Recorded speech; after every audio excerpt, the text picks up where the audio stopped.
네, 발표 잘 들으셨나요? 저는 다시 토론 현장으로 돌아왔습니다. 자, 그럼 오늘 정책연구 성과 발표회의 마지막 순서입니다. 패널 토론인데요. 2021년 분야별 주요 정책 이슈와 향후 전망에 대한 토론 시간을 갖겠습니다.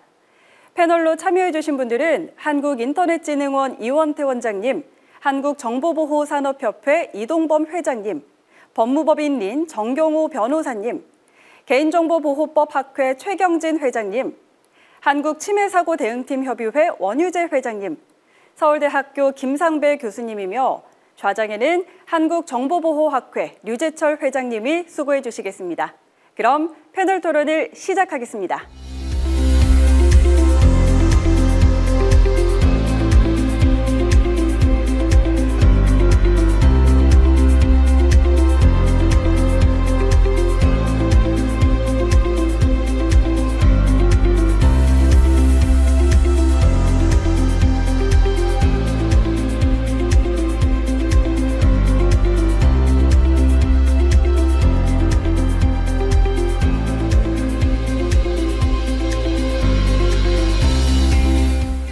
반갑습니다. 한국정보보호학회 회장을 맡고 있는 이재철입니다. 오늘 패널의 자장을 맡게 돼서 큰 영광인데요. 여러분, 정보보호 우리나라 역사가 한 40년 됐는데 혹시 그 역사를 조금 알고 계신지 모르겠는데 저희 나라는 80년대 초반부터 정보보호가 시작됐습니다. 그 당시에는 이제 암호 기술 중심으로 해서 소수 인원이 이렇게 시작됐는데요. 그러다가 인터넷 맞이하면서 각종 법과 제도, 정책이 만들어지기 시작했습니다. 그래서 여러분 IT 기술 중에 법, 제도, 정책과 연결된 기술은 유일하게 이게 정보보호 분야입니다. 그런 가운데 이제 최근에는 이제 사이버 안보가 또 중요해지면서 미중 갈등 속에서 외교 문제로 지금 부각되고 있습니다. 정보보호는 단순한 기술이 아니라 이렇게 다양한 주제들이 연결된 복합적인 분야이기 때문에 오늘 키사에서 이러한 주제들에 대해서 여러 가지 얘기들을 많이 해주셨는데 정말 감사하게 잘 들었고요. 그런 가운데 이제 키사 내부에서 생각하는 것 이외에 외부 전문가분들은 이런 주제들에 대해서 어떻게 생각하는지 그런 주제를 들어보는 그런 시간을 이 패널을 통해서 갖도록 하겠습니다. 오늘 각 분야 전문가 6분을 모셨는데요. 제 오른쪽부터 각자 소개를 해주시고 오늘 어떤 내용으로 말씀을 해주실 건지 말씀해 주시면 감사하겠습니다. 우리 이원태 원장님. 예, 안녕하세요. 한국인터넷진흥원장 이원태입니다. 오늘 키사 정책연구 성과 발표에 뜻깊은 개최를 하게 돼서 너무 기쁘고요. 오늘 많은 정책연구 결과들이 발표되고 논의가 되겠습니다만 잘 그 논의를 좀 토대로 해서 앞으로 정보보호의 어떤 미래 전망이랄까요? 어떤 앞으로 어떻게 했으면 좋겠는지에 대한 얘기도 좀 많이 했으면 좋겠습니다. 아마 저도 그런 얘기를 좀 하려고 합니다. 예, 고맙습니다. 예, 안녕하십니까? 한국치매사고대응팀 협의회 회장 원유재입니다. 오늘 그 키사 정책연구 성과 발표회 패널로 참석을 하게 돼서 제가 오늘 말씀드리고 싶은 내용은 최근에 기술 그리고 환경의 변화에 따라서 치매 사고 대응 환경을 어떻게 바꿔야 되는지 그러한 관점에서 제로 트러스트 기술, 그다음에 CISO 제도의 확대, 그다음에 보건력을 고려한 그런 치매 대응 업무 변화 이런 3가지 주제에 대해서 말씀드리고자 합니다. 네, 안녕하세요. 개인정보보호법학회장을 맡고 있는 가천대학교 최경진 교수입니다. 오늘 이렇게 뜻깊은 2021년 키사 정책연구 성과 발표에 패널로 참석하게 돼서 매우 영광이고요. 무엇보다 상당히 오랜 역사를 가진 키사가 이런 다양한 분야에 대해서 정책 성과를 발표했다는 데 대해서 굉장히 개인적으로 뿌듯한 생각이 듭니다. 저는 오늘 특별히 개인정보 내지는 정책 법제도 관점에서 키사가 그동안 쌓아온 그런 성과를 바탕으로 앞으로 어떠한 방향으로 나아가야 하는지에 대해서 말씀을 좀 드리고자 합니다. 특히나 개인정보나 프라이버시 이슈는 미래 사회에서 꼭 우리가 다뤄야 되는 중요한 이슈입니다. 그래서 키사가 그 중심에 있기 때문에 제가 키사가 어떠한 역할로 나가야 되는지에 대해서 말씀을 좀 제안을 드리도록 하겠습니다. 감사합니다. 예, 안녕하십니까. 한국정보보호산업협회 회장 이동범입니다. 아쉽게도 국내에는 그 팔로알토나 체크포인트 같은 어떤 세계적인 사이버 보안 기업이 없습니다. 우리 기업들이 굉장히 많이 노력을 하고 있는데 그러한 세계적인 기업들을 발굴하고 육성하기 위해서 우리 나라의 산업 생태계가 어떤 문제점을 가지고 있고 우리가 같이 힘을 합쳐서 해결해야 할 문제들이 무엇인가를 같이 좀 이야기해 보고 싶어서 나왔습니다. 감사합니다. 네, 안녕하세요. 법무법인 1인의 정경호 변호사입니다.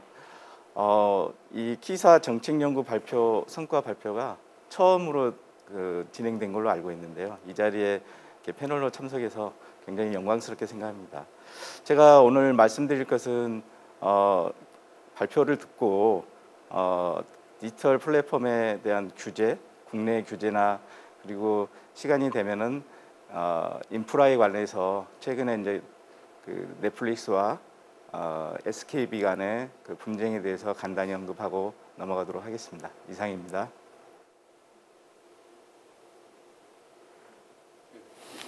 예, 안녕하세요. 예, 서울대학교 정치외교학부의 김상배 교수입니다. 제가 오늘 말씀드릴 거는 최근에 인터넷이 좁은 의미의 뭐 디지털 경제 이슈나 또는 정보 보호의 이슈를 넘어서 사이버 보안과 안보의 이슈로 지금 굉장히 확대되어 가고 있는데요. 최근에 외교나 안보 또는 뭐 동맹과 규범, 더 나아가서는 국방과 군사 문제하고도 연결되는 양상들을 보이면서 넓어지고 있는 것 같습니다. 그래서 우리의 미래 국가 전략을 고민해 본다는 차원에서 인터넷 분야의 전략을 어떤 식으로 짜야 되는지에 대한 말씀을 좀 드려보도록 하겠습니다. 예. 예, 이렇게 바쁘신 가운데도 이렇게 참석해 주신 우리 패널 투입자 여러분 감사합니다. 다양한 주제 또 흥미로운 주제로 이렇게 여러분에게 소개할 예정으로 있고요. 일단 각자 준비하신 내용 발표하시고 시간이 남으면 자유 토론으로 해서 여러 가지 주제를 또 한꺼번에 또 다뤄보도록 이렇게 하고요. 먼저 우리 사이버 침해 대응 기술과 관련해서 새로운 뭐 제로 트러스트라는 그런 개념을 또 소개해 주시고자 한국 침해 사고 대응팀 협의회 원유장 회장님께서 나오셨는데 먼저 한번 설명 좀 해주시죠. 네. 최근에 우리 그 IT 운영 환경이 클라우드로 급속히 전환되고 있습니다. IT 운영 효율과 비용의 절감 이런 것들로 인해서 클라우드로 급속히 전환되고 있는데 우리나라는 사실은 국제적인 환경에 비해서 좀 늦은 감이 없지 않았습니다. 그러나 최근에 그 코로나19와 같은 상황으로 인해서 비대면 환경 그리고 온라인 환경의 그 급속한 변화 이런 것으로 인해서 최근에 클라우드로 전환이 더 가속화되고 있는 상황입니다. 이렇게 되다 보면 결국에 사용자들 입장에서 보면 어떤 그 보안의 경계가 굉장히 모호해집니다. 그것이 왜 그러냐면 사용자들의 접속 환경, 단말기라든가 네트워크의 경로 이런 것들이 아주 다양해지는 거죠. 이를테면 재택근무 사용자도 있고 또 그다음에 각종 어떤 그 개발 환경에서 외부인을 활용해야 되는 이런 다양한 상황들로 인해서 기존에 그 온 프레미스라고 하는데 그 전산실을 각자 내가 갖고 있던 그런 상황에서의 보안 환경과 완전히 달라지게 되죠.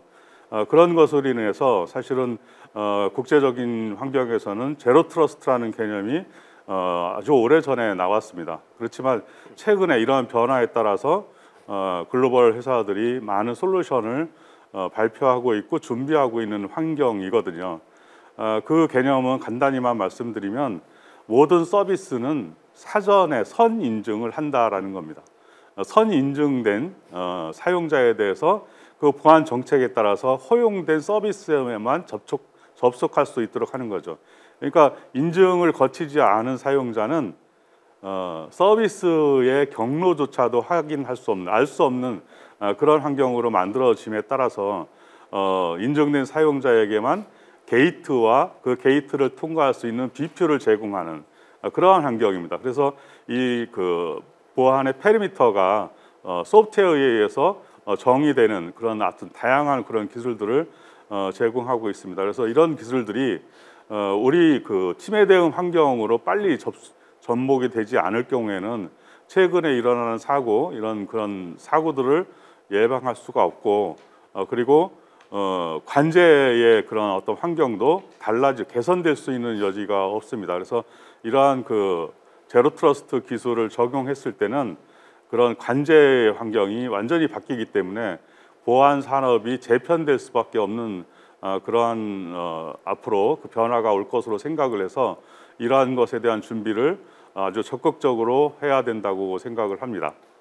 네, 제가 너무 긴 말씀을 드린 것 같아서 우선 제로 트러스트에 대해서만 먼저 말씀을 드리겠습니다. 네, 우리 회장님께서 새로운 이런 기술 동향으로 제로 트러스트를 얘기해 주셨는데 제가 이렇게 듣다 보니까 궁금한 게 만약에 제로 트러스트 개념이 도입이 되다 보면 우리 국가적으로 진행해왔던 ISMS와 같은 평가 인증 기준이 좀 바뀔 수 있는 그런 기술인 것 같은데 이게 ISMS에 적용을 해서 새로운 제로 트러스트로 적극적으로 우리나라가 드라이브 하는데 있어서 어떤 걸림돌이랄까 앞으로 정책적으로 또 우리가 무엇을 준비해야 된다고 혹시 생각하신 게 있으신지요? 네. 지금 제로 트러스트라고 하는 것은 아까 말씀드린 것처럼 선 인증 그리고 인증된 사용자에 대해서만 경로를 제공하는 것이기 때문에 비유를 하나 들자면 이런 겁니다. 아주 오래전에 빌딩의 그 출입 관리 책임자는 인상착의만 보고 그 다음에 출입을 통제를 해왔거든요. 근데 지금은 어떻습니까? 사전에 예약을 하고 담당자의 동행하에서 정해진 지역만 이렇게 방문을 할 수 있거든요. 지금 그런데 우리의 사이버 환경은 그렇게 되어 있지가 않습니다. 제로 트러스트는 바로 지금 조금 아까 말씀드린 것처럼 사전에 예약하고 그 다음에 통제된 환경에서만 접속할 수 있도록 하는 그러한 기술이기 때문에 지금 우리가 수행하고 있는 ISMS의 제도 측면에서 봤을 때는 그러한 기술에 대한 취약점 분석부터 다시 재검토가 이루어져야 됩니다. 그 중에 조금 다른 말씀을 하나 더 이제 드리고 싶으면 이런 겁니다. 우리가 그 최근에 디지털 트랜스포메이션이 전 산업으로 적용되고 있습니다. 그렇지만 지금의 정보보호 최고 책임자 제도는 정보통신 서비스 제공자에만 국한되고 있습니다. 이 정보통신 정보보호 최고 책임자를 정하게 된 이유는 정보보호 인식 제고를 하자라는 의미였거든요. 그렇지만 정보통신 서비스 제공자에만 국한되어 있기 때문에 최근에 디지털 트랜스포메이션의 그 현황을 정보보호의 중요성을 반영한 그러한 것이 제대로 되고 있지 않다고 생각합니다. 그래서 산업 규모라든가 기업의 규모 이런 것들을 고려해서 전 산업 분야의 정보보호 최고 책임자를 어떻게 적용해야 될지 이런 부분도 같이 고려가 돼야 될 것으로 생각을 하고 있습니다. 네, 오늘 또 중요한 말씀을 해주신 것 같습니다. 그러니까 새로운 기술의 트렌드를 쫓아가기 위해서는 산업 분야별로 다 CISO, 여러분 금융권에서는 CISO 제도 있는 거 잘 아시잖아요. 그렇지만 다른 분야에 대해서는 그러한 CIS 제도의 규제는 없습니다. 그런데 다른 산업 분야도 CISO를 적극 도입해야 되지 않느냐, 뭐 이런 또 좋은 제안. 거기에 이제 덧붙이면 산업만이 아니라 정부 기관에도 사실상 공무원 사회에서도 CISO가 부처별로 또 필요하다, 뭐 이런 얘기도 진행되고 있습니다. 그래서 앞으로 보안의 강도가 훨씬 강해질 것이니까 거기에 맞춰서 제도적인 보완도 하자라는 좋은 말씀을 해주셨습니다. 또 옆에 우리 개인정보보호 관련해서 또 한 말씀. 네. 사실 이제 좌장님께서 말씀을 하신 것처럼 우리나라가 한 40년 정도의 정보보호 역사가 있다고 하면 개인정보 역사는 그거보다 좀 짧습니다. 아무래도 과거에는 주로 이제 동적인 측면에서 프라이버시 관점에서 접근을 했다면 최근에는 좀 더 사전적인 측면에서 개별 데이터를 분석하는 과정하고 처리하는 과정에서 개인정보 보호 이슈가 떠오르고 있거든요. 그런데 여러분들께서 아시겠지만 10년 전에 개인정보 보호법이 제정된 이후에 정말 드라마틱한 그런 변화가 있었습니다. 법 제정 직전까지만 하더라도 국민들이 개인정보 자체에 대한 어떤 보호인식이 그렇게 높지 않았거든요. 그런데 불과 10년 만에 아마 전 세계에서 가장 높은 수준의 이 개인정보 보호 의식이 국민들한테 자리 잡지 않았나 생각이 듭니다. 그 10년을 거치면서 상당히 여러 가지 이슈들이 많았는데 이번에 키사가 7대 이슈를 만들어가지고 발표한 걸 보니까 정말 이제는 개인정보가 모든 분야에서 그리고 모든 맥락에서 굉장히 중요해졌구나라는 걸 다시 한번 알 수 있었고요. 7대 이슈를 보면 마이데이터, 뭐 가명정보, 개인 영상정보라든가 또는 AI 신기술, 과징금 이 등과 같은 여러 가지 이슈들이 있는데 실은 이 모든 이슈들이 현재 국회 계류 중에 있는 여러 가지 개정안과 굉장히 밀접한 관련을 가지고 있습니다. 제가 어제 살펴보니까요. 현재까지 국회 이번 20대 국회에만 발의된 게 29개 그런 개인정보보호법 개정안이 있더라고요. 상당히 많은 것들이 올라와 있는데 그 내용들을 다 살펴보니까 전부 다 하나하나 중요하지 않은 것이 없었습니다. 뭐 글로벌 환경에 맞춰야 되고 뭐 경제적 제재의 전환이라든가 또는 우리가 최근에 CCTV 등을 통해서 굉장히 많은 국민들이 우려하기도 하고 또 활용도도 높여야 된다고 하는 그런 요구를 하고 있는 영상정보 이슈도 있고요. 이런 다양한 것들이 아마 우리 2022년도에는 새로운 미래 이슈로 떠오를 텐데 저의 생각에는 개인정보 이슈는 이제 앞으로는 그냥 우리 일상이 될 것 같습니다. 그래서 이러한 개인정보 이슈를 어떻게 합리적으로 조정할 것이냐, 그다음에 얼마나 합리적인 기준을 설정할 것이냐가 우리한테 굉장히 중요합니다. 왜냐하면 개인정보 보호라는 것이 너무 강조하면 우리 삶이 팍팍해지고요. 너무 또 우리가 마음을 놓고 있으면 개인정보 이 디지털 대전환 시대에 국민들의 삶이 다 추적당하는 문제가 생깁니다. 그래서 이 조화, 그러니까 안전한 개인정보 활용과 반대해서 그 정보 주체의 권리를 보장하는 이 두 가지 법이 어떻게 효과적으로 조정하느냐가 되게 중요한데 키사라든가 정책 당국이 가장 신경을 써야 될 부분이 바로 이 부분인 것 같습니다.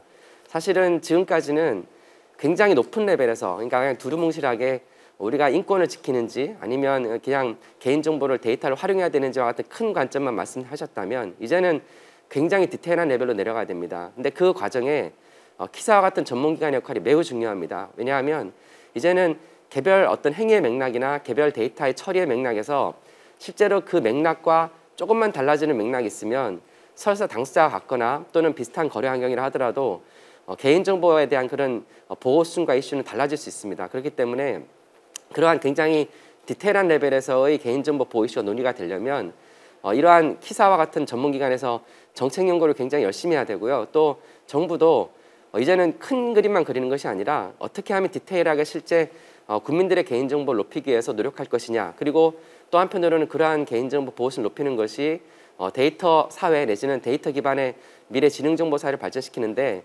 저해가 되지 않을 것이냐라는 그런 고민을 해야 되고요.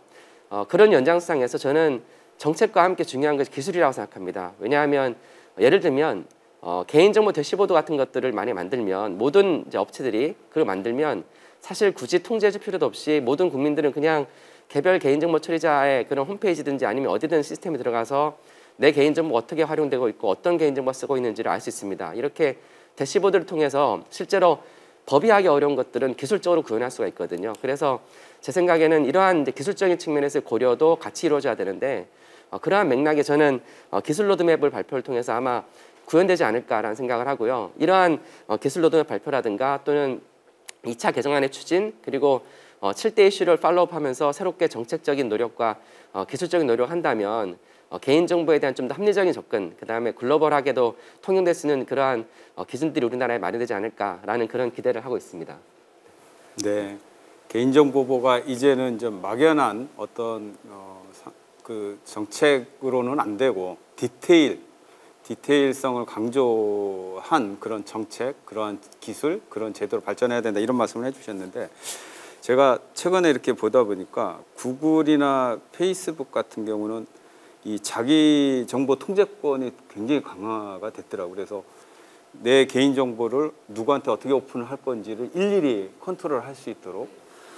그렇지만 우리나라 아직 인터넷 업체는 그 기능이 없더라고요. 그래서 혹시 개인정보보호법 2차 개정안에 그러한 그 외국 기업처럼 우리나라 대기업의 그런 인터넷 기업의 그러한 디테일한 개인정보 컨트롤, 자기 정보 통제권 강화 기능을 이렇게 강제화하는 어떤 그런 조항도 있을 수 있는 건지. 네, 굉장히 최근에 가장 핫한 글로벌하게 핫한 이슈를 질문 주셨는데요.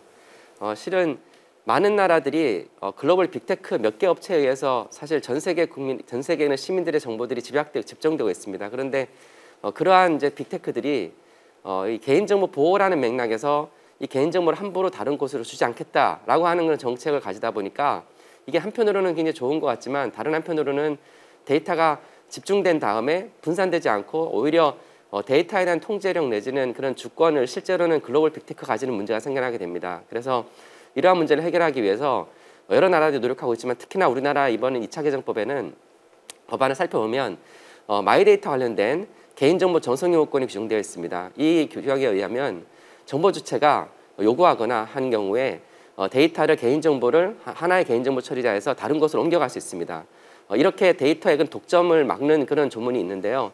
이 조문은 우리가 주의해야 될 거는 개인정보 주체, 정보 주체의 통제권을 강화하기 위한 방안이라는 겁니다. 그래서 이것이 반대로 작은 업체로부터 오히려 큰 업체로 데이터가 이전되는 현상, 오히려 독점이 심화되는 현상으로 나아가지 않도록 하기 위해서는 우리가 개인정보 이동권이라고 하는 새로운 제도 도입이 정말 잘 정착되어서 지금 자장님께 질문하신 것처럼 그러한 독점의 문제가 발생하지 않도록 저희가 계속 주의 깊게 봐야 될 것 같고요. 그래서 개인정보 이동권이 도입되게 되면 이동권이 정말 정보 주체를 위해 쓸 수 있도록 그렇게 시스템도 개발되고 여러 가지 기준들도 구체적으로 마련돼야 될 것 같습니다.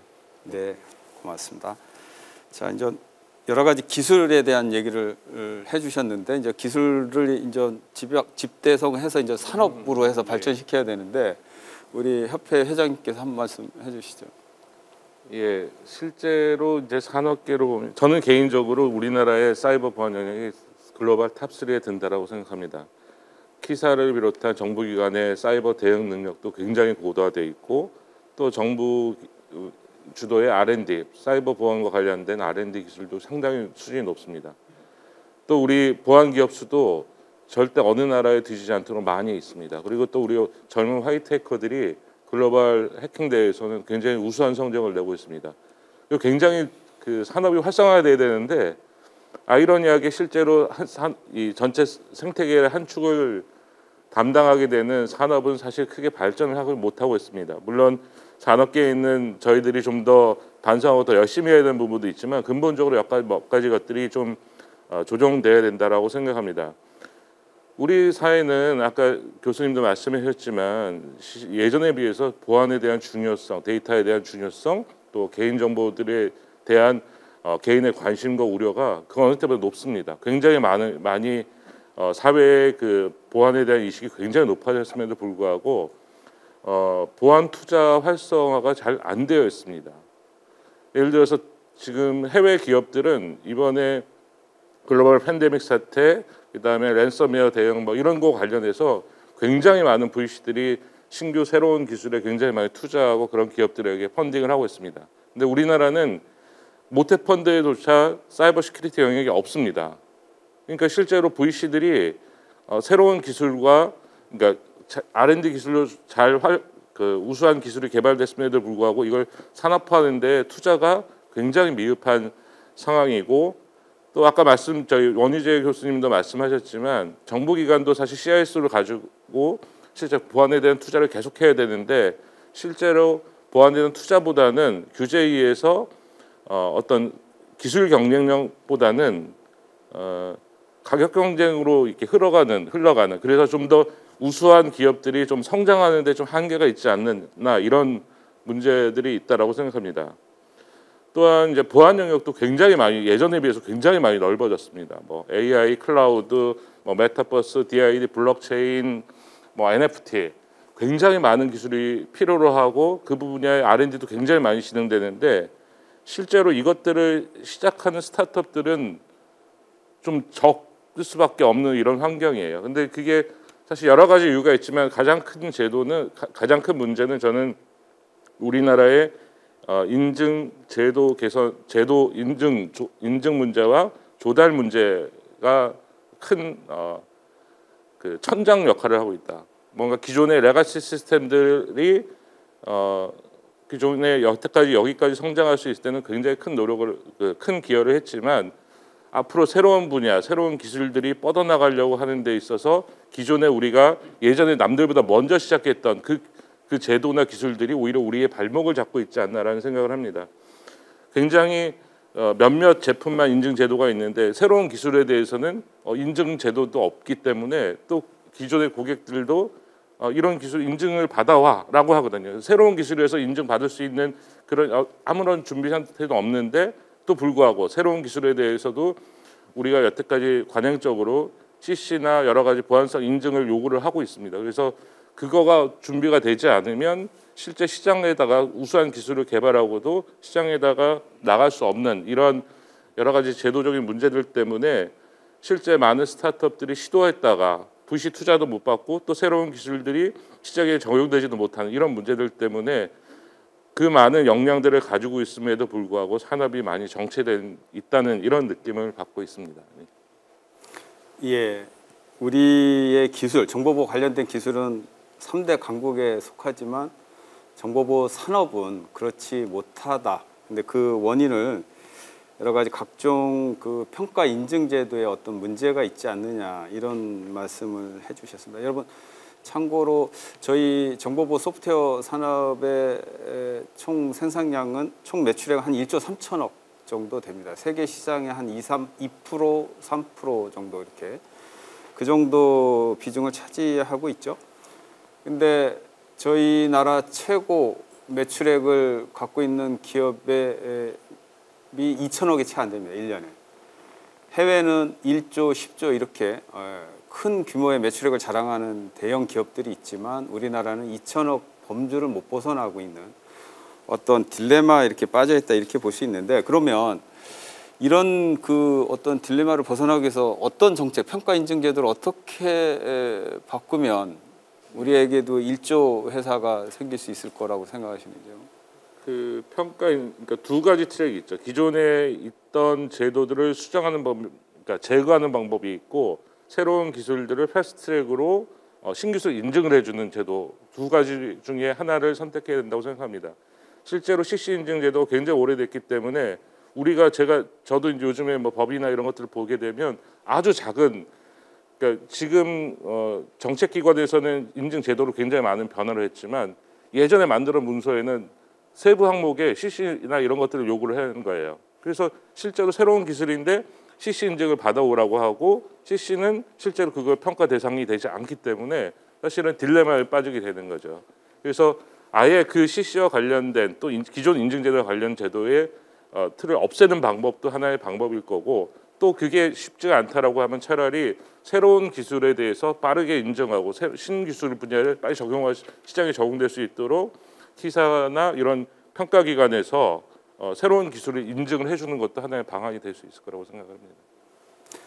예, 뭐 정부 기관에 들어갈 때는 이제 보안 적합성 검증 제도라는 걸 통해서 CC에서 인증받지 못하는 경우 그런 제도를 통해서 통과된 제품은 이제 정부 기관에 들어갈 수 있는데 산업체 쪽에서는 이제 그러한 게 없고 그러다 보니까 CC 인증에 걸리는 소요 시간이 많이 걸리고 그러다 보니까 뭔가 좀 더 또 다른 어떤 평가 인증 제도가 있으면 좋겠다 뭐 이런 좋은 제안을 해 주셨습니다. 예, 다음은 우리 정경호 변호사님. 네. 최근에 이제 디지털 플랫폼 기업에 대한 그 규제가 전 세계적으로 좀 규제를 강화하자 이런 추세인 것 같습니다. 미국도 마찬가지고요. 그다음에 EU 유럽 EU에서도 DSA니 DMA니 이런 법안들을 지금 제출해서 추진을 하고 있고요. 또 마찬가지로 우리 국내에서도 온라인 플랫폼 이용자 보호법이나 온라인 플랫폼 공정화법을 제정해서 규제를 강화하려고 하고 있습니다. 그리고 또 하나는 이제 디지털세 도입이 좀 문제가 되고 있고요. 이미 프랑스는 디지털세를 도입해서 프랑스 국내에서 발생하는 매출액의 약 3% 정도를 부과하고 있고요. 또 EU 차원에서 영국, 프랑스, 독일 등이 포함된 5개국이 미국하고 그런 디지털세 도입에 대해서 협의를 하고 있는 걸로 보입니다. 그래서 결국 디지털 플랫폼 기업의 어떤 독과점이 문제가 돼서 결과적으로 전 세계적으로 규제가 강화되고 있는 거 아닌가 이런 생각을 하고 있습니다. 좀 세부적으로 보면은 이제 디지털 마케트 액트라고 DMA 같은 경우는 게이트키퍼라는 주로 이제 가파라고 표현을 하죠. 구글, 뭐 아마존, 페이스북, 애플 같은 빅테크 기업에 대한 어떤 규제를 좀 강화하는 법안을 만들고 있고요. 심지어는 이제 과징금을 부과하는데 전 세계 매출액의 10% 정도 이렇게 제재를 강화하고 있습니다. 보통 우리나라 같은 경우는 전기통신 사업을 예를 들면 한 3% 정도 기준, 그것도 위반 행위 관련한 매출액 기준으로 하고 있는데 그에 따르면 위반 행위와 관련 없이 전 세계 매출액의 10%는 굉장히 강화하고 있고요. 이유가 이렇게 좀 강화하는 이유 중에 하나는 이유는 가파로 대표되는 그런 빅테크 기업을 가지고 있지는 않죠. 그래서 특히 이렇게 규제를 강화하더라도 EU 기업에 대해 피해가 없기 때문에 이용자 보호 관점에서 집중을 하고 있는 것 같습니다. 반면에 우리나라를 예를 들면 우리나라는 뭐 구글이나 페이스북 같은 글로벌 기업에는 못하지만 또 카카오나 네이버 같은 국내 토종 또 기업들이 있거든요. 그래서 EU하고는 조금 접근을 달리 해야 되지 않을까. EU와 동일하게 그걸 수용했을 때는 오히려 국내 토종 기업을 좀 성장을 저해하는 그런 요소로 작용할 수 있어서 그런 부분에 대해서는 조금 차별화가 있어야 되지 않을까 싶습니다. 최근에 이제 온라인 공정화법하고 온라인 플랫폼 공정화법하고 온라인 플랫폼 이용자 보호법이 공정위와 방통위에서 각각 발의가 돼서 지금 현재 진행 중인데요. 이것도 보면은 공정화법 같은 경우는 공정위가 일반 규제기관으로서 경쟁법적 관점에서 접근하는 거고요. 이용자보호법은 방통위가 반드시 경제적인 규제뿐만 아니라 사회문화적인 규제 차원에서 접근을 하는 거거든요. 그래서 특히 이용자 보호를 강조하고 있고 이용자 보호를 강조하다 보니까 이 부분은 EU의 DSA 같은 또는 DMA 같은 법을 좀 많이 참고가 되지 않을까. 특히 우리나라 두 법 모두 대규모 온라인 플랫폼 사업자하고 일반 온라인 플랫폼 사업자를 구분하고 있습니다. 이것도 DSA나 DMA에서 구분을 해서 특히 대규모 플랫폼 사업자에 대한 규제를 강화하고 있는데요. 이것도 일종의 EU의 법안을 좀 참고한 거 아닌가 이런 생각을 하고 있습니다. 또 하나는 이제 이것도 최근에 나온 거죠. 세계 최초로 인앱 결제 강제 금지 규정이 전기통신사업법에 개정이 됐습니다. 이것은 뭐냐면은 구글이나 애플이 자사의 결제 수단만을 강제하는 것을 금지하는 건데요. 이것은 소비자의 또는 이용자의 어떤 선택권을 제한하는 측면에서 굉장히 의미 있는 법안이라고 생각하고요. 이게 전 세계에서 최초로 국내에서 개정이 되었다는데 의미가 있을 것 같습니다. 아마 이 부분에 대해서는 빅테크에 대한 규제를 좀 강화하고자 하는 미국이나 EU에서도 많은 관심을 가지고 있는 걸로 알고 있습니다. 그 다음에 이제 제가 또 말씀드리고 싶은 게 이제 인프라와 관련된 건데요. 최근에 SK 브로드밴드와 넷플릭스 간의 망 이용 대가와 관련된 법원에서의 판결이 나왔었죠. 근데 이 부분을 좀 잘 들여다보면은 이게 망중립성과 관련이 있다고 이렇게 보는 측면도 있는데요. 개인적으로는 망중립성은 콘텐츠를 차별 없이 제공하자. 그러니까 콘텐츠의 내용에 따라서 차별적으로 제공하는 것을 금지하는 그런 내용의 원칙이고요. 또 한 가지는 특별한 사정이 없으면 트래픽을 관리하지 마라. 망사업자한테 그런 원칙이거든요. 망이용 대가는 중립성 원칙하고는 좀 다른 것 같습니다. 망은 일반 사기업이 비용을 들여서 설치를 한 거거든요. 이건 공공재의 성격보다는 어떤 사적인 생산재 뭐 이렇게 볼 수 있지 않을까 싶습니다. 그래서 기껏 기업이 비용을 많이 들여서 설치했는데 그걸 공짜로 사용한다. 이건 좀 상식계에 반하지 않느냐. 그래서 망 중립성을 원칙은 망 이용 대가의 무료 원칙은 아니다. 저는 좀 이걸 좀 말씀드리고 싶고요. 지금까지 제가 이제 간단하게 이렇게 망 그 인프라와 디지털 플랫폼 기업에 대한 규제를 좀 말씀드렸는데요. 여기서 키사의 역할이 있을 것 같습니다. 그 법률이 제정되면은 어떤 세부적인 또 그 가이드라인이나 또 세부적인 그 법이 어떻게 작동이 되어야 될 텐데요. 그런 내용들, 소비자와 기업 간의 관계, 분쟁, 또 그 서비스 유행에 따른 규제 방향, 그런 것들이 굉장히 세밀하게 관찰이 되고 또 어떤 규제 기관이 그걸 참고로 해야 돼서 정책을 수립을 해야 됩니다. 키사는 뭐 과학기술정동부와 방송통신위원회를 지원하는 공공기관이죠. 그래서 그런 이용자와 기업 간의 직접적인 충돌에 있어서 법이 바로 직접 적용되는 게 아니라 그 사이에 적용에 있어서의 어떤 그 완화된 가이드라인이나 이런 걸 제정하는 데 많은 기여를 하고 있습니다. 앞으로 뭐 디지털 플랫폼 관련 기업의 새로운 서비스들이 많이 등장을 할 겁니다. 이런 등장에 기존의 법들을 가지고 규제를 하거나 정책을 수립했을 때 그런 중간자적인 입장에서 키사가 많은 기여와 역할을 하리라고 그렇게 생각합니다. 네, 이상입니다.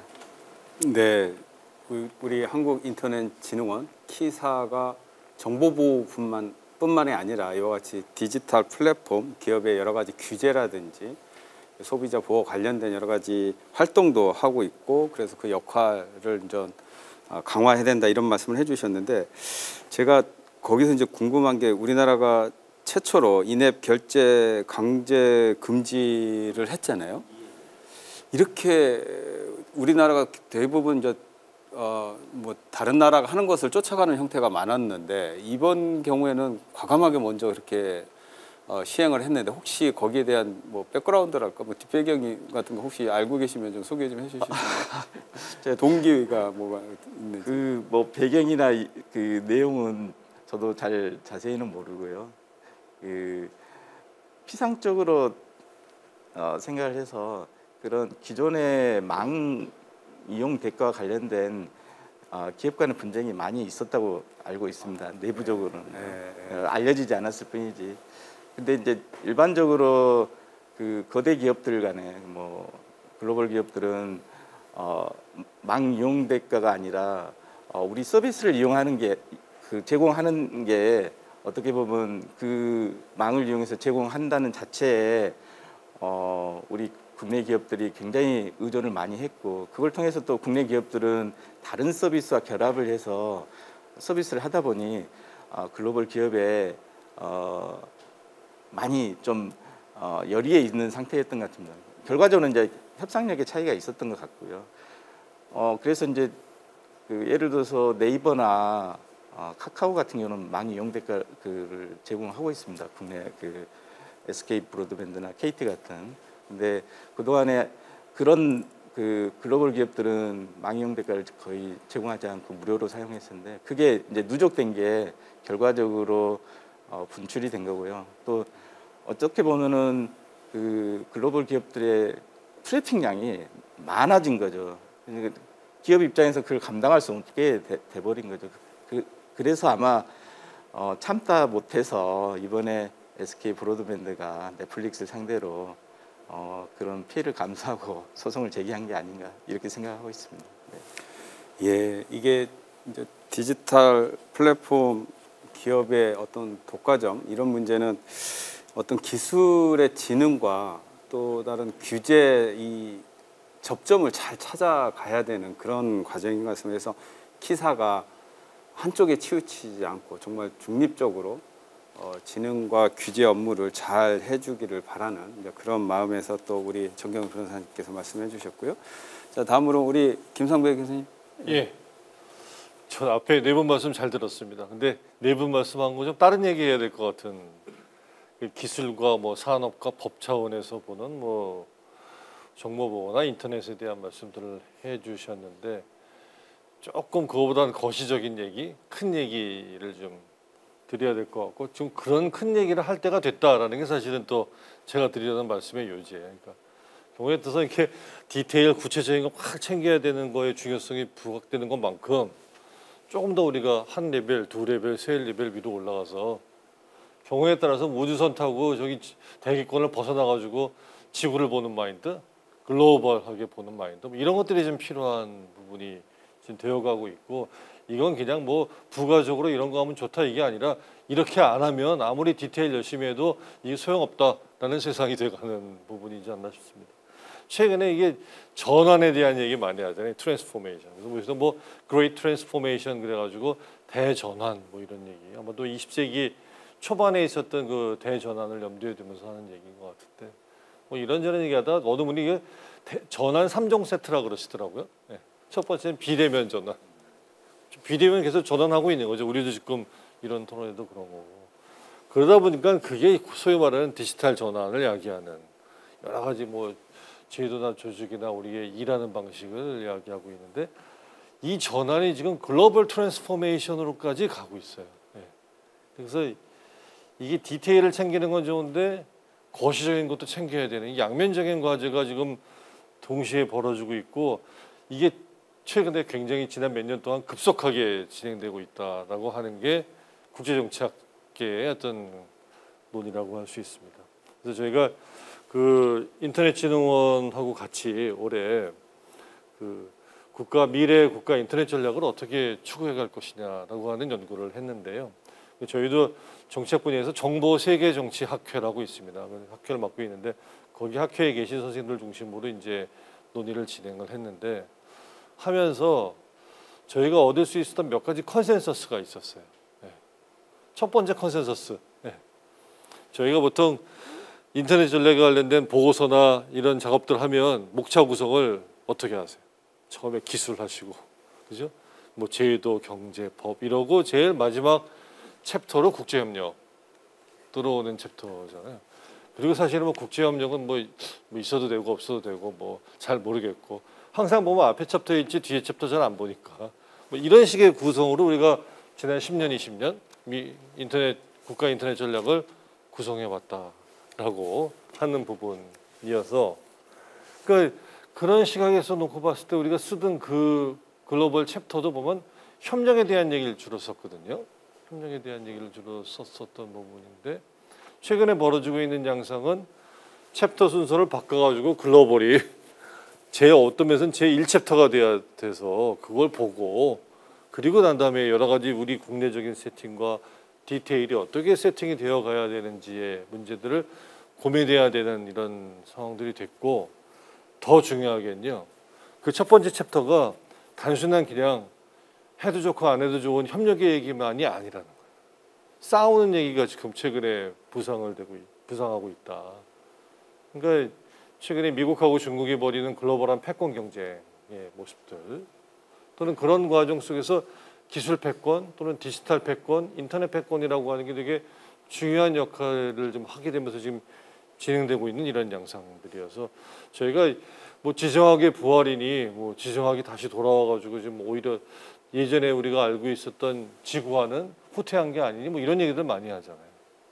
근데 그 지정학적 대립의 전선에 대표적인 게 디지털 지정학인 뭐 기술 지정학이라고 할 수 있겠고 그런 분야를 중심으로 해서 지금 현실이 진행되고 있고 기술을 둘러싸고 벌어지고 있는 그 경쟁 자체도 되게 중요해요. 그것도 굉장히 중요하고 기술과 산업, 경제 이슈인 건 중요한데 최근 지난 몇 년 동안 부쩍 그 논란이 되고 있는 건 이 기술을 안보, 특히 그것도 국가안보라는 렌즈를 가지고서 보는 현상들이 커지고 있다는 거죠. 근데 경우에 따라서는 그게 정말 기술이 안보에 중요해서 그럴 수도 있지만 오히려 강대국들이 목소리를 크게 이 기술은 그냥 기술이 아니라 국가안보에 중요한 기술이라고 이렇게 말하는 목소리를 크게 하니까 안보화시킨다고 해야 되겠죠. 뭐 그런 과정들이 좀 중요한 과정 속에서 현재 우리 주변의 미중과 또는 글로벌한 차원에서의 경쟁이라고 하는 것들이 좀 진행되어지고 있다라는 거죠. 그러니까 이러다 보니까 어떤 면에서는 미국하고 중국 사이에서 우리가 좀 약간 좀 끼어 있는 입장에 있는 국가라는 상황에서 봤을 때 이게 무슨 전략적인 선택을 좀 해야 될 수도 있는 거 아니야? 어느 쪽으로? 뭐 이런 고민들이 좀 많이 생기게 되고 있고 이게 아마 디테일로 들어가면 그런 것들이 많이 있지 않을까라는 생각을 해보게 됩니다. 실제로 저희가 5G 이동통신 장비의 그 도입 문제를 둘러싸고 2, 3년 전에 뭐 그런 식의 어떤 상황 같은 것들이 지금 닥쳐졌었고 근데 그거는 분명히 뭐 어느 특정한 회사가 그 장비를 쓸 거냐 안 쓸 거냐 하는 문제고 그걸 바탕으로 서비스를 어떻게 제공할 거냐는 문제인 건 맞아요. 근데 이게 어느 순간에 그 외교와 안보의 문제가 돼서 또는 뭐 이런 외교관들이나 또는 뭐 장관이나 대사님들이 이런 논의를 좀 해야 되는 식의 세팅들이 되었었던 거고 근데 막상 딱 그런 이슈가 던져졌을 때 이거 어느 쪽을 선택하는 게 우리의 국익에 맞는 거지? 라고 하는 고민을 하게 되는 근데 그게 답이 쉽게 나오지 않는 그런 부분일 수 있다라고 하는 것이죠. 그러니까 예전 같으면 여전히 내 것만 열심히 잘하면 된다. 예, 그래서 이걸 더 키우고 더 좋게 만들고 뭐 이런 것의 게임이었고 이게 인터넷 분야에서도 그런 게임의 영역이었다면 최근에는 이런 디지털 지정학과 인터넷 이슈들이 만나는 과정 속에서 이게 아무리 내가 잘해도 소위 말해서 선을 잘못대면 줄을 잘못 쓰면 이게 좀 오히려 낭패를 볼 수도 있는 상황이 아니냐라고 하는 이게 뭐 그냥 기후위기를 바라는 것이겠지만서도 그런 이슈들이 지금 등장한다는 것이고 그렇다고 전체적으로 글로벌한 추세, 글로벌한 전환의 추세라고 하는 걸 염두에 두지 않고 우리 혼자 갈 수는 없는 거잖아요. 인터넷이라는 게 고립적인 상황에서는 사용할 수 없는 부분이어서 어떤 면에서는 전 세계로 향하는 글로벌 네트워크 속에서 우리가 고민을 해야 되는 부분이어서 그렇다면 뭔가 우리가 어떤 선택을 하면서 세계 네트워킹을 하는 뭐 이런 작업들이 필요하다. 근데 그런 과정 속에서 어떤 면에서는 중견국이잖아요. 미들파워라고 하는데 현재 벌어지고 있는 세팅이 이게 위기의 세팅으로 흐르지 않게 또 위기는 또 나름대로의 기회일 수도 있는 부분이어서 위기의 중견국에 대한 걱정을 기회를 만들어내는 중견국에 대한 기대로 이제 바꿔가려고 하는 미래 그 국가 전략 또는 인터넷 전략에 대한 고민들이 좀 필요한 시점이 됐다. 예. 그리고 오히려 이런 고민들을 좀 크게 같이 하면서 오늘 앞서 말씀하신 선생님들이 해주셨던 그런 이슈들을 같이 이렇게 자리매김하는 이런 것들이 좀 필요한 시기가 된 것이 아닌가라는 고민을 저희 연구진과 저희 정보세계정치학회 쪽에서 하고 있는 중입니다. 예, 이상 마치겠습니다. 네, 지금까지 저희 대한민국에서 진행되고 있던 여러 가지 정보보, 사이버 보안과 관련된 미시적 관점에서 벗어나서 세계 속의 대한민국의 사이버 보안을 어떻게 가져가야 되는지 보다 더 거시적인 안목에서 우리가 준비를 해야 되는 시기다 이런 말씀을 해주셨습니다. 코로나 이후 이 많은 것이 변화하고 있는 가운데 특히 우리 사이버 보안 쪽도 그런 것 같습니다. 뭐 아시다시피 보안의 중요성이 더 커지는 가운데 미중 갈등 속에 우리가 선택을 해야 되는 어떤 고민에 빠지는 경우가 많이 생기는 것 같고 이것을 위기이자 기회로 삼자라는 이제 그런 말씀을 해주셨습니다. 근데 이제 이러한 역할을 키사가 잘하기 위해서는 또 이 정치 외교 문제니까 키사가 이제 앞으로 외교부하고도 커넥션을 맺으면서 일을 해야 될 것 같은데 거기에 대해서 김 교수님은 어떻게 생각하시는지? 필요하다고 생각합니다. 예, 필요하다고 생각하고 근데 또 이게 지금 제가 말씀드린 걸 뒤집으면요. 그럼 이런 이슈를 다 전통적인 외교와 전통적인 안보, 전통적인 국방을 하는 영역에서 이걸 테이크해가지고 해야 되는 거냐? 그렇게 될 수 있는 건 또 아니거든요. 어떤 면에서는 우리가 알고 있는 인터넷과 디지털 세상이라고 하는 거는 민간이 개인이 우리 삶을 좀 더 풍요롭게 만들고 좀 더 나아지게 만들기 위해서 활용하는 공간인 거고 그런 과정에서 생기게 되는 보안의 문제, 안보의 문제들을 이게 챙기는 뭐 이런 식의 접근을 좀 가야 되는 것이지 안보와 보안에 졌다가 먼저 들어와가지고 그러니까 아이들이 바닷가에서 노는 게 위험하다고 아예 바닷가에 가지도 말아라 이렇게 할 수도 없는 거잖아요. 바닷가에서 재미있게 자유롭게 놀지만 보이게 보이지 않게 그런 것들을 전체적인 환경을 조성해 주는 역할이 되게 필요한 부분인 것이고 지금 현재도 이 이슈가 중요해지다 보니까 전통적인 외교 안보를 담당하는 그 정보기관에서 이 이슈를 하고 계세요. 근데 거기에 대해서 이제 제가 생각하기엔 키사에서 할 수 있는 역할은 너무 이게 안보화되고 너무 안보로 경도되지 않는 어떤 면에서는 경제 이슈나 그 기술 그 자체가 갖고 있는 의미들을 좀 더 균형 맞춰가면서 연구하고 또 정책 방향을 설정해가는 쪽으로 좌표 설정을 해볼 수 있지 않을까라는 그런 생각을 해봅니다. 네, 좋은 말씀 감사합니다. 이제 사이버 관점에서 정말 외교적인 선택을 어떻게 하느냐, 새로운 시선으로 한번 기사가 그거를 풀어가 주셨으면 하는 바람이 있는 가운데 우리 오래 기다리셨습니다. 네. 또 좀 다른 5분의 말씀 듣고 뭐 종합적으로 정리하시면서 한번 기사 입장에서 말씀해 주시죠. 네, 종합적으로 정리해야 되는데 참 많은 기사에 대한 바라는 어떤 많은 역할이나 제안을 해주셔서 이걸 잘 종합하는 게 사실 올해 그 처음 이제 개최한 어떤 정책연구 성과 발표의 의미입니다. 그래서 사실 정책연구 발표회를 이제 개최하기까지 좀 키사의 어떤 업무나 사업에 대해서 좀 종합적으로 평가를 해봤어요. 단 기술 중심이고 여전히 또 사업 집행기관의 어떤 성격에서 탈피하지 못해서 좀 목소리가 좀 상대적으로 작다. 키사가 또 여러 부처를 상대하는 다부처 기관이다 보니까 여러 부처의 눈치를 봐야 되는 어떤 뭐 속칭 여러 시어머니 뭐 또 왜 이런 얘기하잖아요. 다수의 시어머니를 모시는 어떤 굉장히 난처한 며느리 역할을 하다 보니 좀 소극적인 면도 없지 않았는데 좀 정책적으로 좀 선도할 수 있는 기관으로 위상을 좀 한번 이번에 정립해 보자라는 그런 제 문제의식이 이제 이번에 1년간 여러 다양한 영역의 정책 연구 결과를 발표하는 장으로 이렇게 좀 결실을 맺었다고 생각합니다. 아직 여전히 부족합니다만 그렇지만 저는 시어머니 눈치 보는 며느리가 아니라 그 여러 부처를 좀 VIP로 모시는 VIP로 잘 모셔서 그들을 만족시킬 수 있는 범부처 기관, 범부처 지원 기관, 그 범부처 플랫폼, 지원 플랫폼으로서 역할을 더 적극적으로 할 수 있다고 오히려 생각하고 있고요. 그런 점에서 올해 정책 연구 결과들을 쭉 종합해 보면서 주목해야 될 어떤 트렌드하고 여러 가지 앞으로 해야 될 일들을 조금 찾아보는 의미 있는 어떤 시간이 됐다고 생각합니다.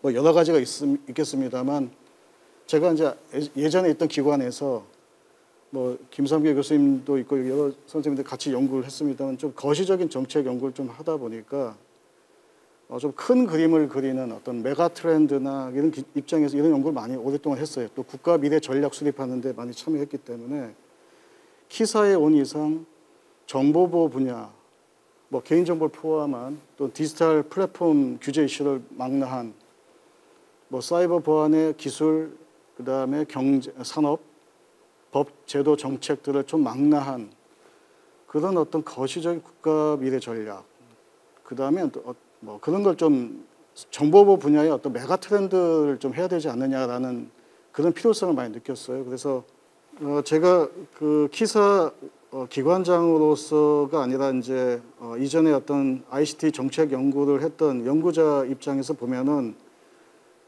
키사가 정보보호 분야의 어떤 메가 트렌드를 좀 도출하는 그런 연구를 좀 지속적으로 해야겠다라는 생각을 많이 하게 됐습니다. 그 올해 연구만 국한시켜서 보면 주목할 현상이 몇 가지가 있는데요. 첫 번째는 사이버 위협 또는 디지털 위험의 양상이 굉장히 본질적인 변화를 겪고 있다는 점이었어요. 그래서 예를 들면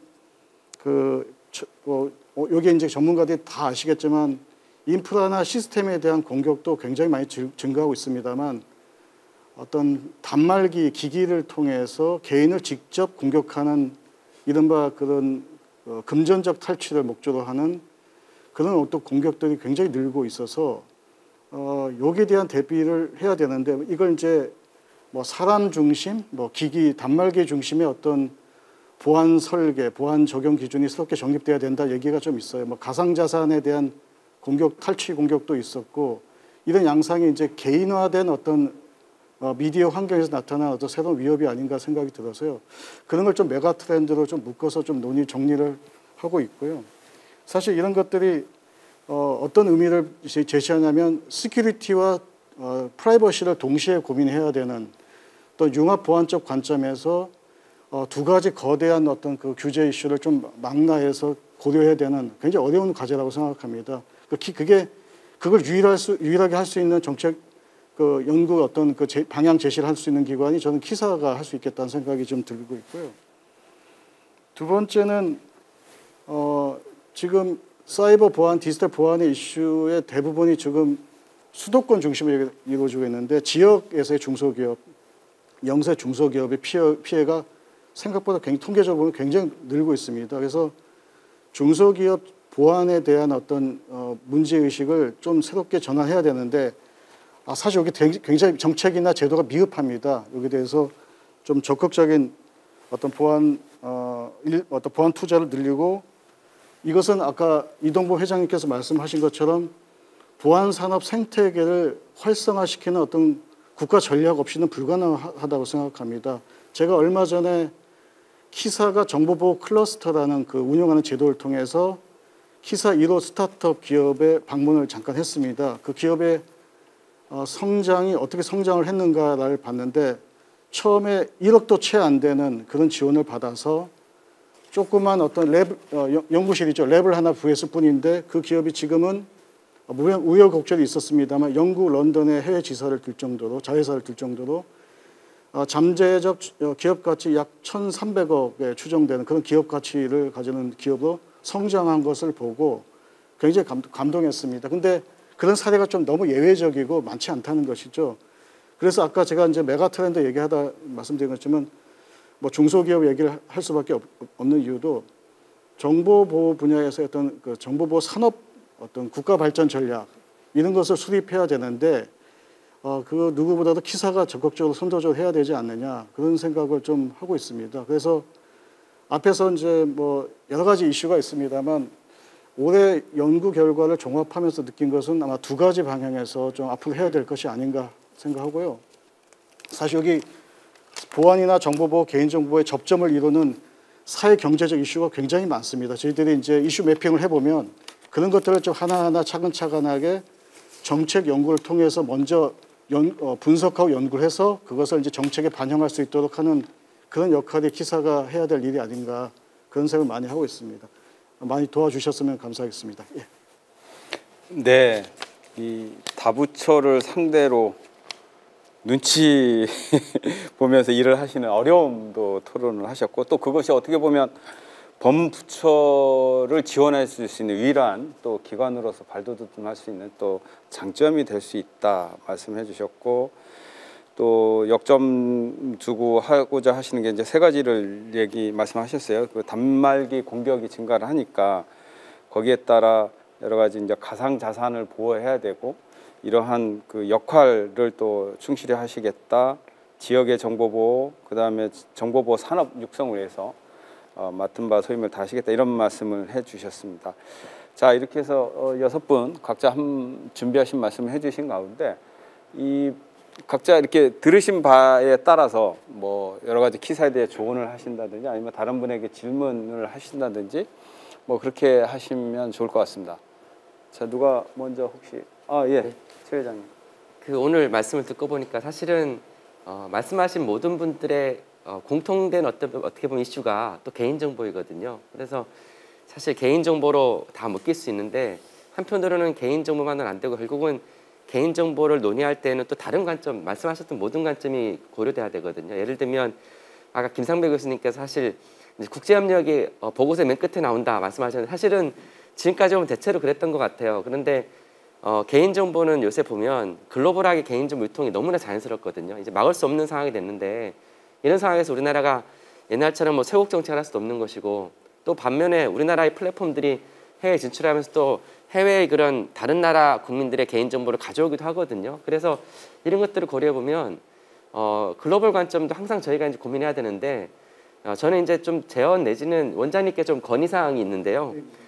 결국 이런 논의들이 오늘 참 이게 연구 성과 발표를 통해 가지고 이런 얘기를 서로 간에 하니까 각자의 문제점은 이제 알겠는데 이러한 논의들이 같이 계속 이게 섞이면서 서로 간의 관점을 공유하기도 하고 섞이면서 이제 각자의 영역을 발전시켜가는 그런 뭔가 툴이 필요할 것 같아요. 이게 이제 오늘 여기서는 성과 발표하고 각자 워낙 이제 저명하신 분들이시니까 이제 말씀을 해주셨지만 이런 논의가 여기서 끝나면 안 될 것 같고요. 어떤 툴 같은 것들을 아까 이제 플랫폼이 돼야 된다고 말씀하셨는데 키사가 정말 저는 공감을 하고요. 키사가 이런 국제협력이나 또는 기술적인 측면, 보안, 개인정보 보호 이런 모든 면에 대해서 함께 논의할 수 있는 그런 장을 좀 만들어 주시면 이게 지속성을 가지면서 가면 아마 내년에 다시 원장님께서 이 자리를 만드시면 지금보다 훨씬 더 깊이 있는 그리고 서로 간에 공유된 관심사를 가지고서 좀 더 발전적인 그런 어떤 방향성 내지는 이슈를 우리가 다시 이 탭으로 가져오지 않을까라는 그런 생각이 들어가지고 건의 말씀드립니다. 저희는 시어머니 노릇 안 할 테니까요. 그 기사에서 준비하고 계시는 거 있지 않으신가요? 토론의 장을 위해서 뭐 네, 네. 혹시 그거 뭐 간단히 소개해 주실 수 있으신가요? 뭐? 그 사실 이제 저희가 이제 정보보호 전문 기관이다 보니까 디지털 보안 관련해서는 정책 포럼 좀 약간 이제 좀 폭넓은 어떤 여러 전문가들과 네트워킹을 할 수 있고 정책도 좀 도출할 수 있는 그런 정책 포럼을 좀 개최를 할 예정입니다. 사실은 과기정통부와 관련해서 좀 하는 부분이다. 지금 여러 부처가 좀 망라되어 있다 보니까 뭐 이렇게 모든 부처를 좀 다 이렇게 만족시킬 수 있는 어떤 그 네트워크는 아니고요. 다만 이제 그 역할은 사실 키사가 좀 할 오늘 같은 이런 논의 아까 최경주 교수님 제안해 주신 것처럼 사실 아까 기술, 뭐 법제도, 사회 경제적인 어떤 그 효과 분석부터 그다음 글로벌 어젠다까지 망라한 종합적인 어떤 정책 논의의 어떤 플랫폼 역할은 키사가 이제 주도적으로 할 건데요. 또 부처와 관련해서 또 여러 가지 네트워크와 그런 정책 그 어떤 포럼이 있습니다. 이제 그런 것도 별도로 운영을 하고 있어요. 좀 많이 관심 가지고 참여해 주셨으면 좋겠고요. 예, 이거는 뭐 이 정도. 예, 예. 네, 네. 그러니까 지금 뭐 워낙 다양한 분야가 정보부하고 연결되다 보니 이제 다양한 분들과의 소통의 장을 누구보다도 이제 필요성을 인정을 하고 계시고 거기에 맞춰서 지금 준비하시는 걸로 알고 있습니다. 예. 뭐 김상부였습니다. 예. 저 말씀 끝나셨어요? 예. 이거 지금 제안해 주신 그 포럼의 장, 그 플랫폼 위에 올려놓을 뭐 토론의 주제, 논의의 주제 이런 게 중요한 거 아니겠어요? 내용은 그런 거 관련돼 가지고 뭐 하나 제안 드려보고 싶은. 그래도 좀 딱딱할 수도 있는 토론을 재밌게 하기 위해서 제가 좀 도발적으로, 도전적으로 좀. 그 키사가 하시는 그 정책 업무와 관련돼서 예를 들어 대한민국의 인터넷, 대한민국의 정보보호가 지향해야 되는 규범과 가치는 뭔가? 뭘 지향하시는 거냐? 소위 얘기하는 식으로 따지면은 자유롭고 민주적인 이런 세팅 속에서의 어떤 인터넷 환경, 디지털 환경을 또 그러면서 또 보호하는 뭐 이런 비전인 건지 아니면 소위 상대적으로 감시하고 통제하고 하게 하는 뭐 이런 식의 비전인 건지. 근데 이게 제가 풀어서 말씀드렸는데 이게 지금 글로벌한 차원에서 미국하고 중국이 나름대로 벌이고 있는 그 규범 경쟁이라고 할까요? 뭐 사이버 민주주의니 뭐 디지털 독재니 뭐 이런 얘기하면서 좀 벌이고 있는 경쟁에 대한 부분이어서 그런 것들에 대한 고민을 우리가 좀 할 때가 됐다. 근데 우리가 의외로요 굉장히 자유나 민주나 뭐 이런 가치를 추구하는 것 같지만 우리 사회에 내재되어 있는 것이나 또는 대외적으로 비칠 때는 되게 통제하고 감시하고 뭐 이런 좀 더 공동체의 어떤 원활한 운영 차원을 넘어서서 국가적인 차원에서의 이런 그 통제 메커니즘들이 있는 이런 면모들이 좀 많이 있다고 비춰지거든요. 근데 그런 차원에서 제가 조금 시비를 걸고 싶은 게 아까 원유재 회장님께서 말씀하신 제로 트러스트입니다. 정치학자의 눈에 봤을 때는 너무 기술 중심주의적 발상입니다. 네. 온라인상에서 하나도 믿지 말자잖아요. 근데 오프라인 세상에서 우리 현실에서는 100% 트러스트 소사이어티가 되는 게 더 좋은 거예요. 그 공동체가 되어가는 부분인 건데 근데 온라인은 제로 트러스트로 하고 오프라인은 트러스트 소사이어티를 만들자 이거 좀 뭔가 안 맞는 것 같은데 원장님, 이원태 원장님 어느 쪽으로 좀 하려고 그러시는 거예요? 제가 아니라 다행입니다. 네, 그 저기 비대면 환경에서 사이버 환경에서 트러스트를 주기 위해서 그 환경을 보호하는 측면에서는 제로 트러스트를 목표로 해야지 트러스트를 구현할 수 있다라는 개념이거든요.